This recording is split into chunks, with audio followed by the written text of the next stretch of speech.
1706 وتقع بين أحضان صحراء وسط نيومكسيكو المرتفعة والجميلة.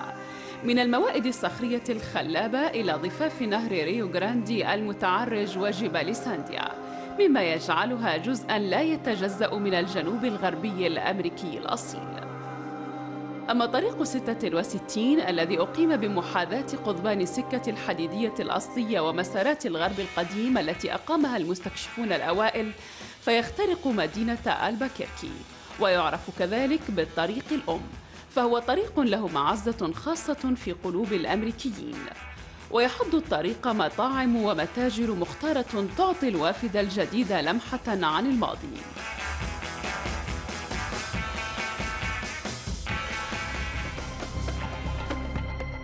وعلى بعد 25 ميلاً في منطقة هادئة ومنعزلة في جبال ألباكيركي الشرقية يعيش زيد وأسرته.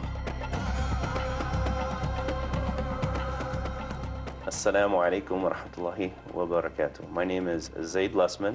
I became Muslim about 10 years ago, alhamdulillah, praise be to God, and I'm very happy to be speaking with you today.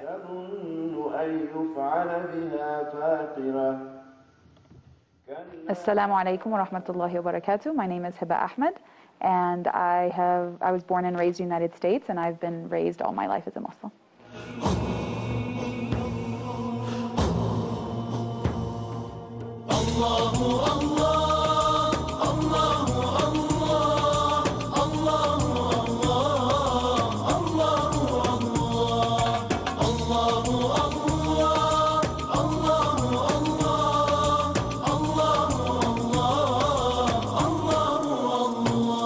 من أنزل الأمطار وفجر الأنهار وأنبت الأزهار تزخرف الجبال من ينشر الصباح ويرسل الرياح ويملأ البطاح برزقه الحلال. الله الله الله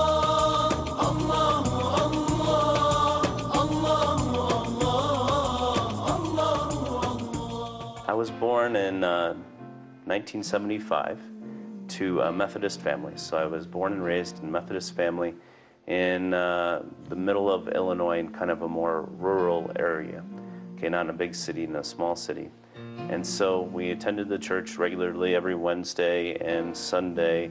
We do newsletters, and we're a very integral part of definitely the church society and whatnot.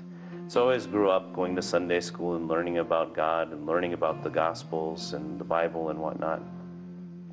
And then came the time basically for confirmation. So when you affirm your belief in God and belief in the religion that you've chosen, being Methodist and whatnot. So in the process of taking these confirmation classes, basically I got into a discussion with a pastor about just exactly the belief system. That's what we believe. This isn't a metaphor. This isn't figurative. This is truly, truly what you believe, that Jesus is God. And the pastor, of course, said yes. So then I remember after that class, then going with my mother and father home in the car and saying exactly the same thing to them. And so my mother turns around in the car and says, yeah, of course we believe this.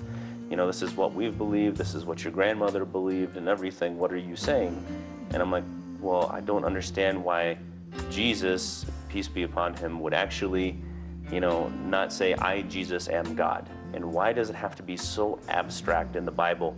Why isn't there some exact phrase that just says, I, Jesus, am God, or some very clear way?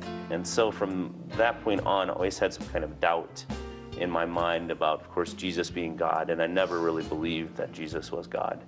And so that was basically at the beginning of high school. So then after 4 years of high school and then 4 years of college, then I started to look or re-look and rethink religions through again. Islam was the only thing, no matter what, I kept looking at it again and again and again. And everything that I read in the Quran, I believed. And everything I'd read in the Bible, I had some kind of issues with. And so basically, I couldn't deny it anymore, and I decided to become Muslim.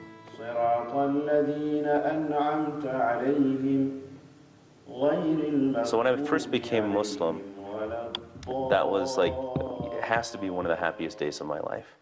Okay? In that moment, it was a great source of happiness. And here in the States, when you become Muslim, What seems to be the trend is that that person that wants to become Muslim will go to the masjid on Friday for Friday prayers and will stand up in front of the entire congregation and will declare their shahada. So you have plenty of witnesses and whatnot for everything. And so, though it's not necessarily required, that seems to be what we do here in the U.S. And so that moment was just amazing. I was trembling. I can remember barely being able to say it. You know, it was a very emotional experience. Immediately after, you know, every single person in the masjid, there was like nobody that left that masjid, you know, probably 500 people. Everybody came up and hugged me, shook my hand, cried. It was just a really great time. Wow. When Zaid first converted, my wife and I were both concerned about his religion. When I told my mother and father the decision that I had made and that I'd actually done it, this was a major problem. And so there was a period of about 2 weeks where they just wouldn't speak to me. And literally it was said to me that you're thrown out of the family. It was a very, very difficult time in my life. خلال عطلة الدراسة قرر زيد السفر إلى مصر لدراسة اللغة العربية والقرآن. So looked all over the Middle East and whatnot and found a school in Egypt. And so went to a school in Egypt. It's called Markaz Fajr in Egypt. Excellent place. And I went there and I lived there for about a year. And so when I lived there, you know, I met all kinds of Muslims from all over the world, from Europe and, you know, Pakistan and India and whatnot. Russia, Bosnia, lots of Russians actually, and great people. Anyway, long story short, so I lived in Egypt there for a year, and I studied Arabic, and that's where I learned to speak Arabic. في تلك الأثناء تعرف زيد وهبة في الجامعة في إلينوي. My parents are originally from Egypt. They were born and raised there, and their ancestry is Egyptian. They immigrated to the United States about 37 years ago, and I was actually born in Tennessee, and then lived there till I was 12 years old. Then my mother, who is a civil engineer, got a job in Texas, so we relocated to Texas, and I went to school at a Catholic all-girls school. My parents really liked that because they said the nuns were going to keep me in line, and I eventually went to college, got my bachelor's degree in mechanical engineering, and then went to the University of Illinois for my master's degree. I was working in a lab, and he used to come and borrow certain equipment from there. And he didn't actually know that I was Muslim because I wasn't outwardly Muslim. But at the time, he had started his faith journey and was studying Islam. And so when he found out I was Muslim, through conversation, he started asking me all these questions that I couldn't answer because I didn't know very much. So his questions pushed me to really go on my own faith journey and to say, okay, if I'm going to label myself a Muslim, then I better know what that means, and I better make sure that I have a conviction in that and choose it. So, you know, some people look at us and think, oh, did he become Muslim for you? And I actually tell people that he's the one that really pushed me to figure out what I believe. So it was very surprising and interesting to me and very humbling to me that this person who was, you know, born and raised in America and raised Christian was interested in the religion that I claimed. And that was another reason that kind of pushed me into starting to want to have answers, because if he actually knew more about Islam than me at that point. بعد أن حصلت هبة على درجة الماجستير في الهندسة الميكانيكية، التحقت بالعمل في شركة خدمات نفطية في تكساس. كانت إحدى المهندسات القليلات. So I was one of the few engineers working for this company, and unfortunately I was very sexualized and objectified in the workplace. And what I mean by that is men would tell sexual jokes around me. They would touch me in ways that were inappropriate. At the time I was not covering. And it was right before September 11th. I remember for a long time I was really struggling with my identity as a Muslim, because at this point I had started studying Islam more because of my interaction with the person who would become my husband and my interaction with different Muslims in graduate school. But at the same time I still was not confident enough or ready to put on the veil or to start to show an outward appearance of being a Muslim. Then September 11th happened, and I was at work at the time, and I remember my boss was saying to another person that I worked with, we need to just go over there and drop nuclear bombs on all of them. And he was clearly talking about the Muslims. And that was the first time I really started to feel like the other. But prior to that, I had never questioned being an American. I had never questioned my status in American society. But with that statement and with the events of 9/11, all of a sudden, I was the stranger. I was the other. I was almost, you know, the enemy in this country. And it really shook me. It shook me to really think about who I was and how I wanted to present myself in society. 5 days after September 11th, I put the scarf on in public for the first time. So I was still working. I would wear normal business clothes, pants and shirts and this kind of thing, but I would have a scarf on. And then about 6 months after that, when the rhetoric at work was very polarized and I was constantly having fights with my coworkers about being Muslim and about 9/11 and about, you know, their stereotypes of Muslims, and also just the whole sexualized nature of the environment, I decided that I didn't want to work there anymore. At the same time, I had also been studying and taking classes in Islam, and I would say that my faith really increased.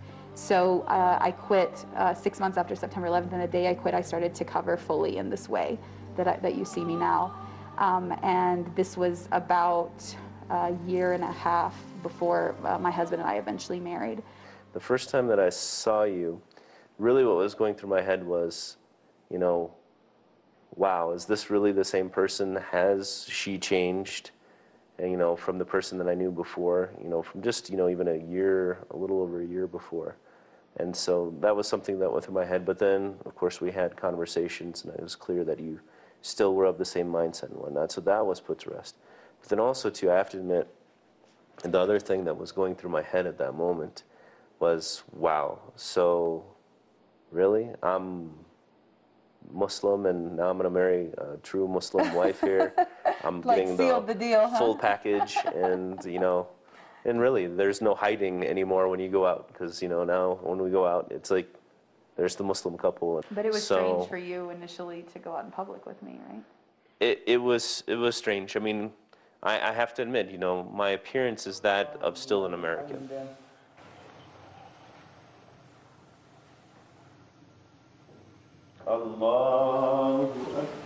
Now I'm 100% of the time Muslim, and yes, you know, we're getting stares all the time, and I go out by myself, I don't get stared at nearly as much as I do with her. But I mean, the communities here are great, and because I think we try to be outgoing, we try to speak to the people, tell them about who we are. It's not just, you know, everything's Islam all the time. No, this is my daughter, this is my son, this is my wife, and we're a family. Then people can identify, and they feel more comfortable with us. And they're not going to forget us because of how we look, but then they'll remember our Islam and our character because of the people that we are and how we communicate with the people.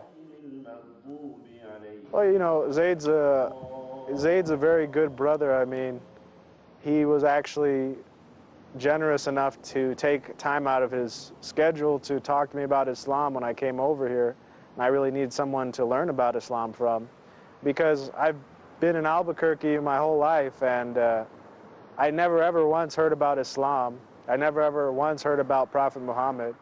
زيد كان طفلا متبنى وقد نشأ كطفل وحيد، إلا أنه عثر على والديه البيولوجيين وواجه بعض المشكلات في علاقته بهما. One time with my biological mother, after we found her, we went as a family, Hiba